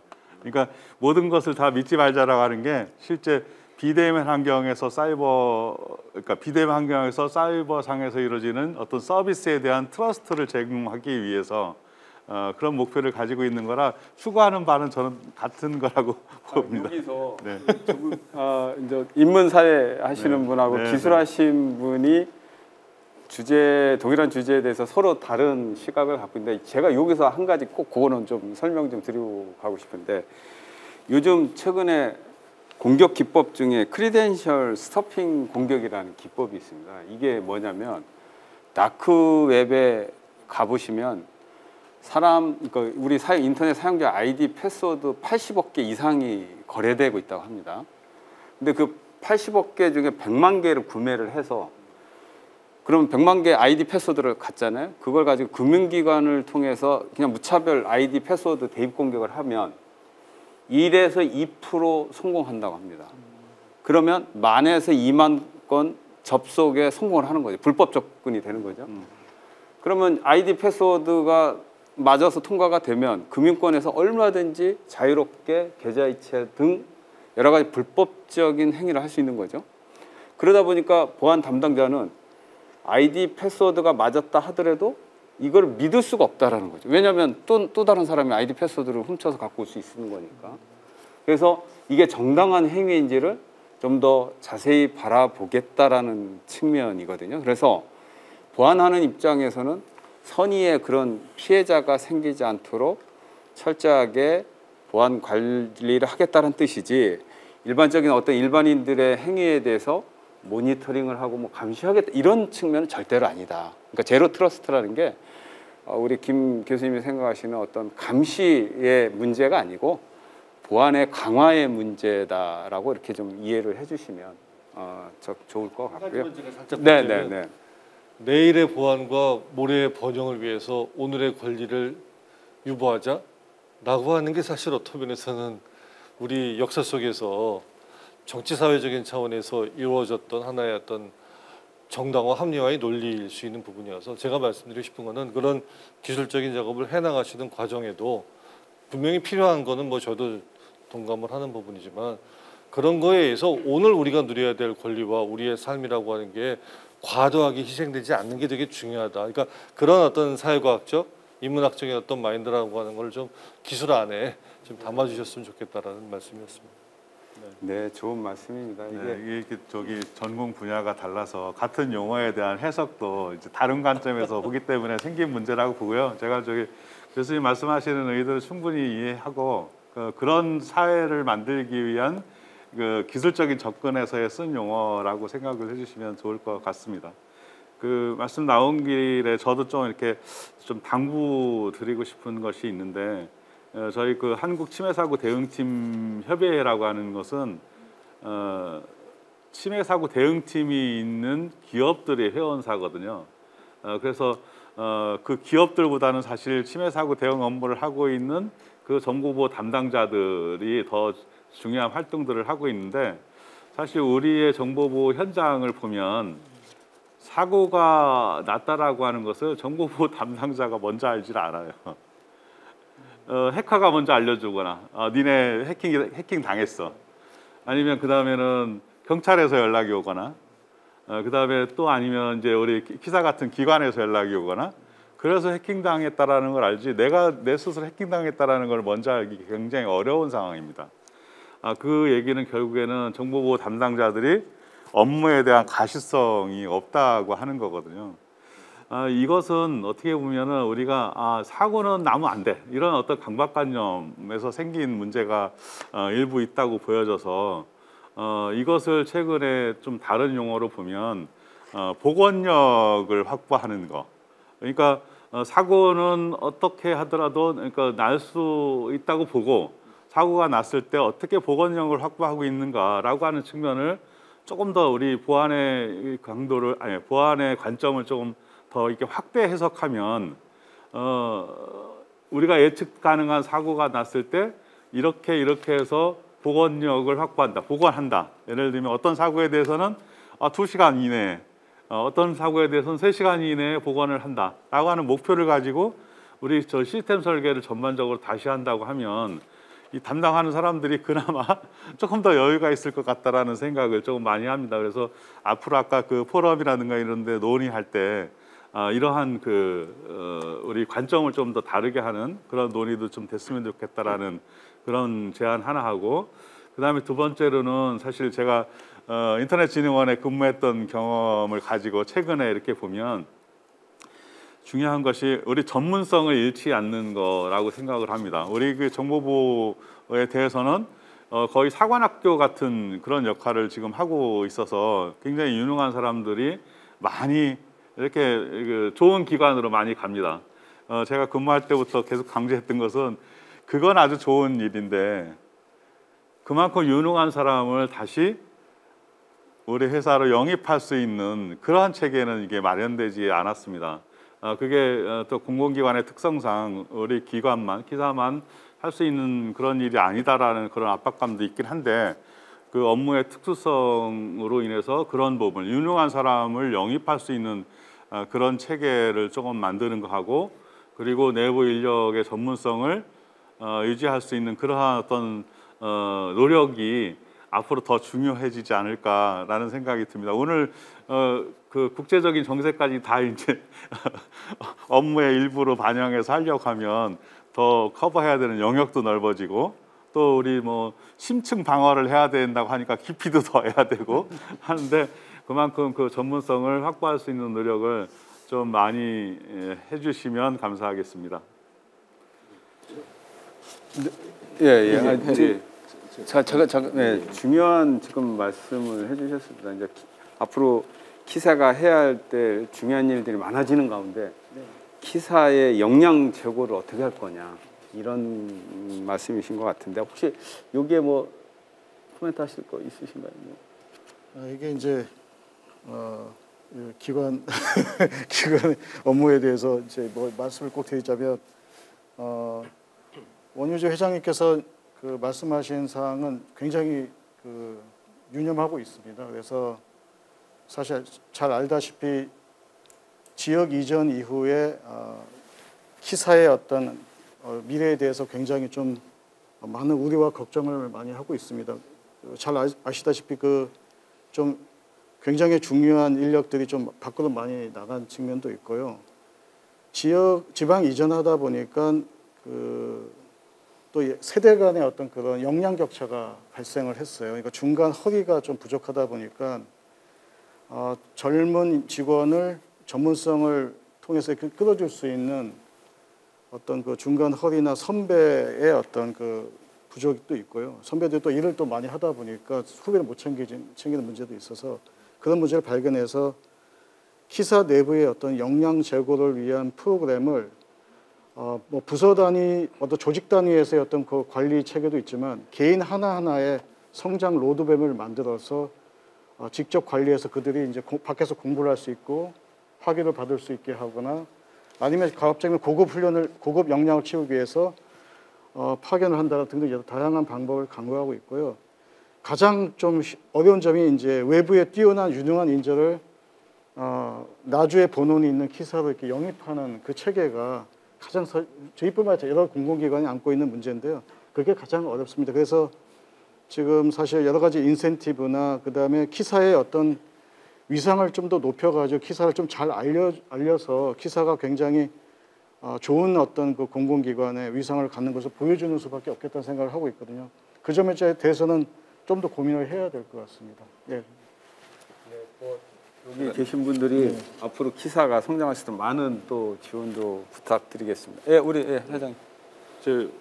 원장님이 말씀하신 오늘 아까 말씀하신 것들이 참 전적으로 저는 동의합니다. 특히 현재 키사가 기술 중심이고 사업 집행하는데 너무 많은 힘을 쓰기 때문에 지금 굉장히 다변화된 사회에서 정책 연구와 여러 가지 법 제도 개선 뭐 이런 부분도 사실은 기존에 굉장히 부족했던 부분인데, 그런 부분에 더 집중하신다고 하니까 정말 되게 환영을 하고 있고요. 또 말씀하신 것처럼 또 지역 격차, 사실은 그러니까 아까 우리 김 교수님께서는 이제 거시적인 걸 했으니까 저는 산업계에 있으니까 어쩔 수 없이 먹고 사는 문제이기 때문에 아주 디테일한, 오늘 말씀 나온 것들이 디테일을 좀 더 막 풀어보려고 합니다.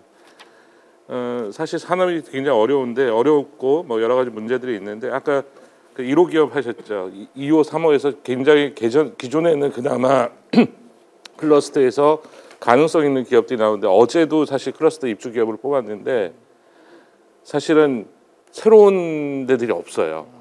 이게 저는 이제 어차피 새로운 신입생들이 산업계에도 새로운 인재들이 계속 들어와야 되는데 참 쓸만한 기술을 가진 업체들이 이제는 도전을 하지 않는 거다. 이게 우리 업계 전체 우리 정보보 사회에 좀 시그널이 좋지 않은 걸로 저는 일단 생각을 하고 있고요. 뭐 여러 가지 아까 제가 말씀했던 거 디테일하게 좀 더 말씀드리면 제가 해외에서 비즈니스 할 때는 저희 제품과 솔루션에 대해서 제로 트러스트라는 용어를 씁니다. 그래서 이번에 RS에서도 그 키워드를 가지고 고객들하고 미팅하는데 국내에선 제로 트러스트를 못 써요. 왜 그런지 아십니까? 우리 망불리해. 그러면 제로 트러스트 필요 없어요. 아무것도 소용없는 솔루션이 돼버리고. 그러니까 제가 말씀드렸던 것들은 우리가 기존에 잘 만들어놨던 그런 체계가 오히려 새로운 산업들, 새로운 기술들이 진입하는데 오히려 방해 역할을 하는 일종의 비닐하우스 같죠. 우리가 사실 초창기에 그런 제도 때문에 아무것도 없는 기반에서 굉장히 많이 성장했는데 어느 정도 일정 성장하면 그 비닐하우스를 못 넘는 이런 것들을 정확하게 캐치해서 그런 부분들을 풀어줘야지만이 산업들이 성장할 수 있다라고 생각을 합니다. 또 아까 원장님 말씀하신 중소기업들이 굉장히 열악하고 그건 사실 수도권 말고 지방 가면 정말 열악하잖아요. 그거 피해를 랜섬웨어 피해를 굉장히 많이 당하는데 신고도 못하고 이런 것들에 대해서 키사가 지원하는 거에 대해서는 정말 저는 그렇게 생각합니다. 디지털 보건소 같은 역할을 키사가 국민을 대상으로 서비스를 해야 된다. 그리고 협회도 그 산업계도 그런 부분이라면 충분히 공조해서 저희가 사실은 이번에 솔루션 공급 사업을 하지만 사실 예산이 너무 적기 때문에 수혜받는 기업이 너무 적어요. 그래서 저희가 협회 차원에서 자발적으로 저희 산업계에서 무상으로 중소기업 물론 규모가 작은 데를 대상으로 저희가 무상 배포 사업들을 하고 있거든요. 이거는 사실은 우리가 저도 뭐 돈을 벌려고 사업을 하지만 사실 제 업계가 실제 제가 가진 기술로 고객들을 우리 사회를 지키지 못하면 사실 의미가 없는 거거든요. 그래서 그런 부분에서는 같이 협회랑 키사랑 더 적극적으로 특히 취약지구에 대해서 보호하는 역할들은 거긴 돈을 벌려는 게 아니라 그 뿌리를 지켜야지 된다고 생각합니다. 그런 부분에서는 좀 더 적극적으로 협력했으면 좋겠습니다. 네, 이제 산업 현장에 계신 분으로서 여러 가지 또 답답함을 또 토로하셨습니다. 우리 원장님 어깨가 갈수록 무거워지고 있습니다. 우리 정경희 변호사님도 그 원장님께서 이제 거시적인 정책 연구 말씀도 하셨고 실제 이제 연구자로서 그런 국가 전략에 대해서도 연구를 하셨기 때문에 이제 단기적인 대응보다는 장기적인 관점을 굉장히 중요하시는 것 같아요. 그래서 지금 어떻게 보면 키사가 어떤 침해 사고 대응 같은 단기적인 대응을 주로 해 왔다면은 앞으로는 좀 원장님의 그런 방향성에 맞춰서 좀 중장기적인 전략도 좀 고려를 해야 되지 않을까. 아마 키사의 어떤 발전 방향이 단기적인 대응보다는 뭐 단기적인 대응을 뭐 경시하라는 게 아니라 단기적인 대응도 당연히 해야겠는데 또 나아가서는 중장적인 관점에서 또 거시적인 어떤 정책이나 전략이나 이런 고민도 같이 해야 되는 거 아닌가. 그래서 아마 원장님 이후에는 키사가 훨씬 더 성장을 많이 할 걸로 이렇게 예상을 하고요. 제가 이제 법적인 것, 뭐 디지털 플랫폼법 관련해서는 제가 이제 원장님한테 답을 듣고 싶은 게 아니라 사실은 최근에 굉장히 좋은 강의 발제를 들었습니다. 바로 옆에 계신 최경진 교수님께서 플랫폼법을 어떻게 그 제정할 거냐의 어떤 방향성에 대해서 보통 법이라고 그러면 규제나 지능 뭐 이렇게만 생각하는데 좀 새로운 관점을 제시를 해주셨거든요. 그래서 그 끝에 플랫폼법의 어떤 방향 제정 방향이나 이런 부분에 좀 언급을 해주셨는데 그것만 잠깐 말씀을 해주셨으면은 좀 좋은 도움이 될 것 같아서 제가 최경진 교수님의 그 부분 한번 더 듣고 싶어서 한번 말씀드렸습니다. 네. 네. 설명해 네. 주시죠. 예. 지금 뭐 모든 게 다 플랫폼화가 되고 있는 상황이라서 실은 플랫폼에 대한 그런 규제 내지는 법률적인 접근 방식은 사실 굉장히 큰 관심을 가지고 있는 것 같습니다. 모든 나라에서 특히나 우리나라는 어떤 나라보다 큰 관심을 가지는 이유가 전 세계적으로 보면 독자적인 토종 플랫폼을 가진 나라 우리나라밖에 없거든요. 이 정도 규모는. 그렇기 때문에 실은 다른 나라들은 어떻게 보면 글로벌 빅테크를 최대한 제재하거나 또는 좀 이제 규제하거나 이런 것들에 관심이 많지만 우리나라는 사실 잘못하면 법을 만들었는데 우리나라 플랫폼만 또 법을 지켜야 되는 문제가 생길 수도 있어서 제가 이제 말씀드렸던 거는 사실 이런 종합적인 관점을 고려하자라는 거였고요. 그리고 무엇보다 플랫폼이 이제는 시장 그 자체가 됐고 더 나아가서 사회 그 자체가 돼버렸습니다. 그래서 온라인으로 전환하면서 디지털 대전환이 되면서 플랫폼에서 사람들은 경제 활동만 하는 것이 아니라 사회 활동도 하고 또 개인적인 활동도 하거든요. 그러면 이 속성이 기존처럼 시장 규제적 관점으로만 하겠다라고 하면 저는 100% 실패할 거라고 봅니다. 그렇기 때문에 실제로 규제를 우리가 도입한다고 하면 경제적 관점뿐만 아니라 사회적 관점, 문화적 관점, 그다음에 순수 개인적인 프라이빗한 관점까지 같이 고려해서 규제가 돼야 될 것 같고요. 또 한편으로는 한쪽에는 이제 비즈니스 유저들이 있고 한쪽에는 일반 엔드 유저들이 있는데 이 3년 관계가 항상 소통이 이루어지는 거거든요. 그러다 보니까 기존의 규제들이 어느 한 부분, 예를 들면 B2B 관점에서의 플랫폼과 비즈니스 사업자 사이만 규율하거나 하면 잘못하면 그것이 의외로 풍선 효과로 최종 이용자한테는 피해가 될 수도 있습니다. 그렇기 때문에 이런 양면 시장 내지는 다면 시장의 관점을 같이 고려하는 형태로 법이 균형감 있게 가야 된다라고 해서 제가 발표문에서는 굉장히 여러 가지 사항을 말씀드렸는데요. 하여튼 종합적으로 말씀드리면 플랫폼 법은 진짜 플랫폼형 법이어야 된다. 그리고 더 나아가서 거버넌스도 이제는 어느 한 곳 경제적인 규제만 하는 곳에서 전적으로 다 할 수 없고요. 그래서 규제 체계도 바꾸게 된다면 플랫폼형 규제 방식으로 이제 거버넌스를 바꿔야 된다는 그런 말씀들을 지난번에 드렸었습니다. 기회를 주셔서 감사합니다. 네, 좋은 말씀 감사하고 그래서 이 플랫폼 산업은 너무나도 중요하죠. 인터넷 경쟁력, 미래의 경쟁력으로 연결될 수 있기 때문에 그래서 뭐 이 토론 짧은 시간에 우리가 또 심도 있게 또 살펴본 뭐하고 다음에 또 언제 한번 또 최 교수님의 멋진 강의를 들어볼 수 있는 기회가 있었으면 좋겠습니다. 자, 아쉽지만 이제 시간이 다 된 것 같습니다. 저희가 이제 마무리해야 되는데 우리 키사 원장님께서 지금까지 들었던 그리고 이야기됐던 여러 가지 조언에 대해서 한번 마지막으로 정리하시고 저희 마치도록 하겠습니다.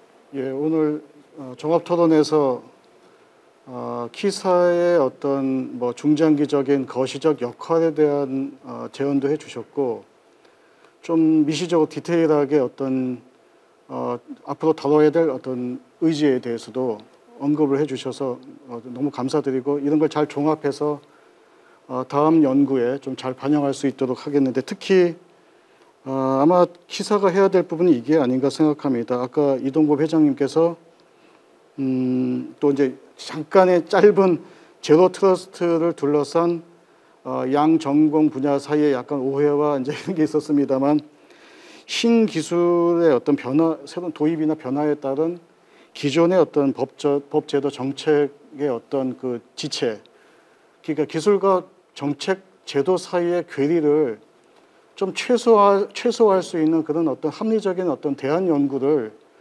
키사가 계속 해야 된다고 생각합니다. 오늘 여러 가지 얘기가 나왔습니다. 그 중에 두 가지만 꼽는다면 지금의 어떤 신기술 환경에서 기존의 평가 인증 체계가 제대로 작동하겠는가 이것을 재정립할 수 있는 그런 걸 한번 좀 시간이 걸리도록 연구를 해야 되지 않는가. 여기는 사실 단순 정책 전문가뿐 아니라 기술을 잘 아시는 분이 있어야 될 것 같아요. 어떻게 이제 디지털 상에서의 어떤 무결성, 신뢰성을 확실하게 확보할 수 있는가가 중요한 어떤 기술적인 어떤 과제이기 때문에 두 번째 아까 디지털 플랫폼 규제 이슈를 좀 그관련해서 키사의 역할이 필요하다고 말씀하셨는데 뭐 잘 아시다시피 플랫폼 규제를 둘러싸서 올해 한 해 내내 또 몇몇 부처 간의 갈등이 좀 증폭이 됐습니다. 사실 키사가 거기에 대해서 좀 적극적 역할을 못한 점이 있는데 사실 저희는 아마도 앞으로 해야 될 일이라고 생각하지만은 디지털 플랫폼 규제 체계가 어떤 특정한 입장이나 관점이 너무 경도되기보다는 좀 합리적으로 개선할 수 있는 방안에 대한 연구는 뭐 최경진 교수님의 어떤 제안을 포함해서 좀 계속 연구해야 된다고 생각하고 있습니다. 이로 인해서 너무 사업자들, 기업들도 좀 혼란스러워하고 정책 결정자들의 어떤 그 뭐랄까요, 좀 어떤 그 좀 확실한 어떤 대답을 좀 이렇게 좀 제시하기도 어려워하는 그런 가운데 좀 키사가 좀 그런 역할을 중간에 해서 좋은 해답을 찾을 수 있도록 그렇게 노력하겠습니다. 오늘 여러 가지 좀 좋은 제안과 또 제시해준 의제들 이런 것을 잘 반영해서 앞으로 더욱더 키사가 정책적 역할을 잘 하도록 노력하겠습니다. 이상입니다. 예, 감사합니다, 우리 원장님. 끝으로 우리 이렇게 바쁘신 가운데 시청해주신 시청자 여러분 진심으로 감사드립니다. 지금 들으셨던 것처럼 정보보호는 날로 발전하고 있습니다. 그 영역도 확장되면서 정말 중요한 기술, 정책으로 이렇게 발전하고 있고 여러분들의 변함없는 관심 부탁드립니다. 올해 처음으로 이렇게 저희 키사의 정책 토론회를 벌였는데요. 내년이 기대가 됩니다. 내년 1년 뒤에 이때에는 보다 더 알차고 풍성한 내용으로 여러분들과 다시 만날 것을 기약하면서 이것으로 마치도록 하겠습니다. 감사합니다. 감사합니다. 와주신 분 수고 많으셨습니다. 수고하셨습니다. 네, 분야별 주요 정책 이슈들과 향후 전망에 대해 원장님과 여러 전문가분들의 의견을 들어봤습니다. 오늘 2021년 한국인터넷진흥원 정책연구 성과 발표회에 참여해 주신 모든 분들께 유익하고 뜻깊은 시간이 되었길 바라봅니다. 그럼 이것으로 2021년 한국인터넷진흥원 정책연구 성과 발표회를 모두 마치겠습니다. 끝까지 참여해 주신 여러분 감사합니다.